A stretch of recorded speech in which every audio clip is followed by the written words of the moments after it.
आदित्य श्रीवास्तव हमारे साथ जुड़ रहे हैं भोपाल से, उनसे बातचीत करेंगे। आदित्य, सबसे पहले तो ये बताइए कि अगर हम मध्य प्रदेश की स्थिति की बात करें तो क्या कुछ स्थिति वहां पर है? देखिए, बिल्कुल मध्य प्रदेश में अब आंकड़े थमते नजर आ रहे हैं चंद्रशेखर। जिन जिलों में लगातार आंकड़े 50-60 के ऊपर जाते थे, वो आंकड़े अब सिंगल डिजिट में आ गए हैं। हम्म। इंदौर और भोपाल, जबलपुर, ये तीन जिले ऐसे थे जहां लगातार आंकड़े बढ़ रहे थे। वो अब 9, 8, 10, 12 के आसपास आ चुके, 9, 8, 10 के अंदर अंदर आ चुके हैं। ये बताता है कि किस तरीके से मध्य प्रदेश में अब जो कोरोना संक्रमण के फिगर्स हैं वो नियंत्रित तो हो ही रहे हैं। इसके अलावा अब सरकार की कोशिश ये है कि जो तीसरी लहर है उससे कैसे, अगर उसकी संभावना बन दिखाई दे रही है सामने, तो कोई भयावह स्थिति ना हो भविष्य में, उसको लेकर तैयारियां की जा रही हैं।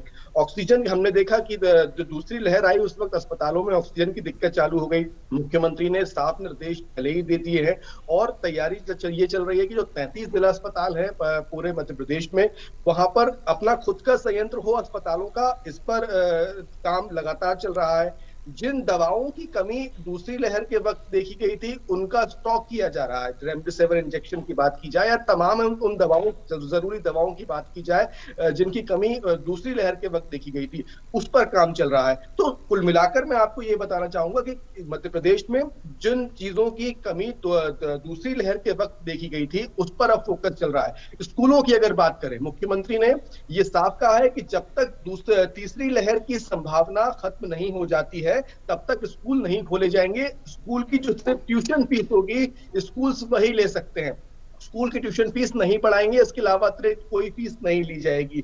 एक बात और बहुत स्पष्ट तौर पर कह दी गई है कि 75,000 से कम टेस्टिंग रोजाना नहीं होगी। भले ही आंकड़े कम आ रहे हैं, लेकिन टेस्टिंग घटाई नहीं जाएगी, टेस्टिंग लगातार और बढ़ाई जाएगी। रैंडम टेस्टिंग की जाएगी, लोगों को रास्तों पर, हाईवेज पर रोक कर भी रैंडम टेस्ट करने की बात सीएम के द्वारा की गई। यानी कि साफ स्पष्ट ये कह दिया गया है कि आंकड़े भले ही कम हो रहे हैं, लेकिन जो तैयारियां थी, जिस तरीके से टेस्टिंग ट्रैकिंग की जो पूरी रणनीति मध्य प्रदेश में बनाई गई थी, उसमें ढील कतई बर्दाश्त नहीं की जाएगी। वैक्सीनेशन को लेकर के क्या कुछ चल रहा है वहां पर? कितने लोगों को अभी तक वैक्सीनेट किया जा चुका है?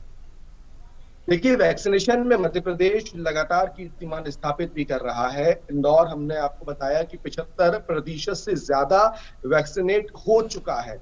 और पूरे मध्य प्रदेश की अगर बात करें तो महाअभियान के जरिए कोशिश अब ये की जा रही है कि पिछला जब महाअभियान हुआ था उसमें ज्यादा से ज्यादा लोगों को वैक्सीनेट तो किया ही गया था, लेकिन अभी जब 2-3 दिन का महाअभियान पिछले दिनों में लगा था, उसमें जो सेकेंड डोज वाले लोग जो रह गए थे उनको सबसे ज्यादा टारगेट किया गया था। अब सरकार की कोशिश ये है कि जो आदिवासी ग्रामीण इलाके हैं, जहां पर भ्रम की स्थिति अभी बनी हुई है, उन इलाकों पर फोकस किया जाए। क्योंकि देखिए, शहरी इलाके जो है वहां तो फिर भी वैक्सीनेशन की संख्या बढ़ रही है, लोग वैक्सीनेशन करा रहे हैं। कई बड़े शहरों की अगर बात की जाए, इंदौर, भोपाल, जबलपुर, ग्वालियर, इन जगहों पे तो कई वार्ड्स ऐसे हैं जो 100% वैक्सीनेशन या तो हो चुका है या उसके करीब पहुंच चुके हैं। लेकिन खासकर ग्रामीण आदिवासी इलाके अभी भी ऐसे हैं जहां पर अभी भी जागरूकता की आवश्यकता है। वहां पर फोकस करने की बात की जा रही है। जिन जगहों पर वैक्सीनेशन लगभग पूर्ण होता दिखाई दे रहा है या हो चुका है, वहां से उस वैक्सीनेशन सेंटर को दूसरी जगह शिफ्ट करने की भी रणनीति बनाई जा रही है। ये पूरी जो खासतौर से ग्रामीण आदिवासी इलाकों की अगर बात करें तो इस तरीके से पूरी प्लानिंग की जा रही है। तो जो वहां का मुखिया है, उस गांव का जो मुखिया है, उसको पहले वैक्सीनेशन कराया जाए उसका, और उसके बाद उसको ये बताया जाए कि किस तरीके से वो समाज में ये जो पूरी भ्रांति वैक्सीनेशन को लेकर फैली हुई है, उसको दूर करने को लेकर उसको काम है। और ये इसका असर भी देखने को मिल रहा है। कई जगहों पर चंद्रशेखर ये देखा गया है कि जहां पूरा का पूरा गांव वैक्सीनेशन नहीं करवा रहा था, वहां पर लोगों, प्रधानमंत्री ने खुद बैतूल की एक जगह, एक डुलारिया गांव की अगर बात करें तो वहां प्रधानमंत्री ने बात की, अगले दिन ही वहां पे देखा जाए तो लाइन लग गई वैक्सीनेशन को लेकर। तो लोगों के अंदर जो थोड़ा बहुत भ्रम होता था, वो भी अब धीरे धीरे दूर होता जा रहा है। लेकिन हाँ, एक बात जरूर है कि वैक्सीनेशन को लेकर जितने डोजेस केंद्र सरकार की तरफ से राज्य को आ रहे हैं, उसको कम से कम उसका वेस्टेज हो, इसकी पूरी रणनीति प्लानिंग बनाई जा रही है और कोशिश यही की जा रही है कि जल्दी से जल्दी ज्यादा से ज्यादा लोगों का वैक्सीनेशन हो सके।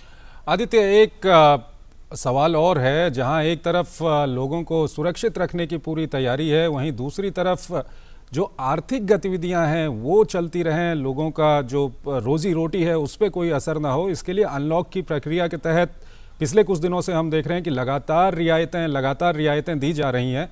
अभी क्या कुछ सरकार की ओर से वहां पर किया जा रहा है? ये लगातार कोशिश मध्य प्रदेश सरकार की भी रही है, केंद्र सरकार की भी रही है कि लॉकडाउन के वक्त हमने जिस तरीके से देखा पिछले साल जब लॉकडाउन वन हुआ, फिर उसके बाद जब दूसरी लहर के वक्त भी कई राज्यों में लॉकडाउन की स्थिति लगी, तो आर्थिक गतिविधियों को जल्दी से जल्दी खोलने का प्रयास सरकार का था। और यही एक सबसे बड़ा कारण है कि किस तरीके से मध्य प्रदेश सरकार ने वैक्सीनेशन को ज्यादा से ज्यादा करने की प्रक्रिया अपनाने की कोशिश की है। व्यापारी संघ जितने भी मध्य प्रदेश में रहे हैं उनको यही अपील की गई थी, जब अभी हाल का जब अनलॉक हुआ था उनको यही बोला गया था कि आप तभी शॉप खोल पाएंगे जब आप वैक्सीनेशन कराएंगे।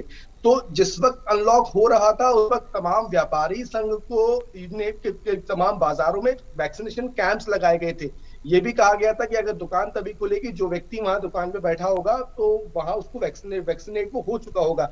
आर्थिक गतिविधियों को लगातार ये कहा जा रहा है कि जो प्रोटोकॉल सरकार के द्वारा बताए गए हैं, जो निश्चित प्रोटोकॉल, चाहे वो 2 गज की दूरी की बात हो, एक निश्चित लोगों के बीच में काम करने की बात हो, उनका पालन करके ही हमको आर्थिक गतिविधियों को चलाना है। अन्यथा अगर आने वाले समय में फिर से कोरोना की जो आंकड़े बढ़ते हैं, स्थिति भयावह होती है, तो स्वाभाविक तौर पर उसका असर कहीं ना कहीं आर्थिक गतिविधियों पर पड़ेगा। और लिहाजा रास्ता अब यही है कि जो कोविड प्रोटोकॉल सरकार की तरफ से बताए गए हैं उनका पालन हो। और सरकार भी ये कोशिश कर रही है। कई जगहों पर हमने देखा है कि कई बाजारों में अगर भीड़ भाड़ की स्थिति बन रही है, कई दुकानों में भीड़ भाड़ की स्थिति बन रही है, तो स्पॉट फाइन हो रहा है। पुलिस और प्रशासन के लोग जो है वो वहां पर लगातार सर्चिंग कर रहे हैं, जा रहे हैं और लगातार स्पॉट फाइन कर रहे हैं। तो कहीं ना कहीं इसका असर अब दिख रहा है चंद्रशेखर, और लोग भी अब अवेयर हो रहे हैं, लोग जागरूक हो रहे हैं। और खासकर एक और महत्वपूर्ण बात आपको कहूंगा, जो रेडी पटरी वाले जो लोग होते हैं उनके लिए जिस तरीके से सरकार ने एक योजना बनाई है,